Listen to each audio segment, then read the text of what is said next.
L'innovation avec vous, Anis Mbida, et on va pouvoir identifier un criminel à son odeur aussi précisément qu'avec ses empreintes. Oui, un super outil pour la police scientifique parce que si on est malin, on peut toujours éviter de laisser ses empreintes digitales ou des traces d'ADN, mais à moins de porter un scaphandre, on laissera toujours au moins une petite odeur. Eh bien, des scientifiques de l'université Paul Sabatier de Toulouse ont créé une éponge magique qui piège les odeurs corporelles pour ensuite pouvoir les analyser et dire par exemple, je sais pas moi, c'était un homme, la quarantaine, qui adore l'ail et qui prend de l'ibuprofène parce qu'il a mal au poignet.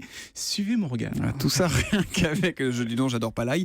Tout ça rien qu'avec l'odeur, mais si on la cache avec du parfum, on peut tromper les pistes. En plus, il vous donnera la marque et la composition du parfum. C'est fou, ça. En fait, il faut savoir que notre odeur est divisée en 3 catégories. Il y a d'abord celle donnée par les parfums, par les crèmes, et puis il y a celle liée à notre alimentation, aux médicaments qu'on prend, et puis il y a l'odeur primaire, celle qui nous est unique, celle qui est, même deux vrais jumeaux auront une odeur différente. Et bien, c'est cette odeur primaire qu'on va isoler pour pouvoir identifier la personne. C'est une technique qui est déjà utilisée par la police ou pas ? Non, pas encore. Pour l'instant, on utilise uniquement des chiens qui sont très très doués pour distinguer les odeurs, mais c'est difficile de leur demander, par exemple, de comparer des milliers d'échantillons avec une odeur, alors qu'avec un ordinateur, ça va être extrêmement simple.